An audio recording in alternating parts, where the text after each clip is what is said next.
see here, and if you listen, you can hear we have sounds playing. This I want you to imagine as the busiest place in the whole house.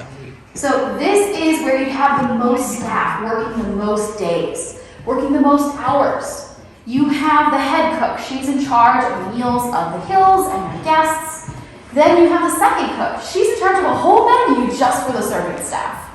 And then they're helped by pantry maids and waitresses. They're doing the not so fun stuff. The peeling, the plucking, the chopping, the shucking, the plucking, everything not fun. Now notice here that the floor is not marble. Former waitress Mary Hill insisted that the cooks did a softer working surface for their feet and knees.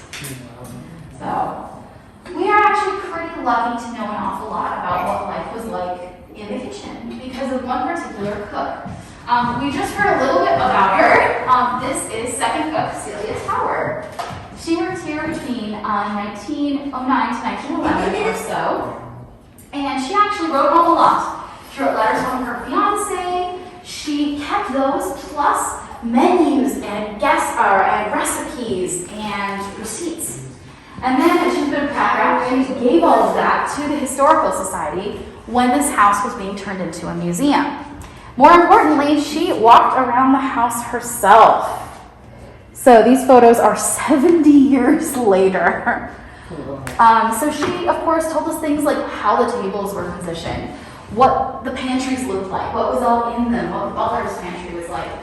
But she also told us things that to me are more important. What it was like to work here, what the Hills were like, what the people she worked with were like. So it was from Celia that we learned a little bit about the head cook of the Hill House, Lena Peterson. So here's Celia with Lena right here. We might remember Lena from her trunk upstairs. So 14 years after immigrating to the U.S., Lena is now working as head cook of one of the biggest houses in the Midwest. So that is not a bad career trajectory. Now, they all got to know each other pretty well. They had to spend a lot of time together. They even had a servant sitting room down here to play cards themselves or read late nights. They would sometimes go out to dance halls and parties together.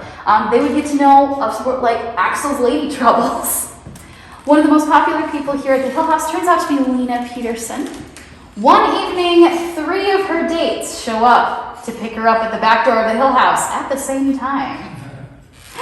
Axel, being the good door warden that he is, brings each of them in and sets them in the servants' sitting room, all to sit together. Wow. Lena is freaking out. Send them away, send them away. Axel says, it's out of my hands now. He's bent over double by the sink laughing. Celia, as the very, very mature 18-year-old who already has a fiance, is just, we never heard the end of it. We never fight like that, she says to her fiance. At least one of Lena's beaux sticks around. His name's Herman. They actually knew each other back in Sweden. But then he was working as a construction worker building the cathedral across the street. So they end up getting married. So when they get married, that does mean that Lena has to leave her job here. So she writes that she misses everybody, but she's very happy to be her own boss. Now at their wedding, the entire reception was made of people who worked for the Hills. So they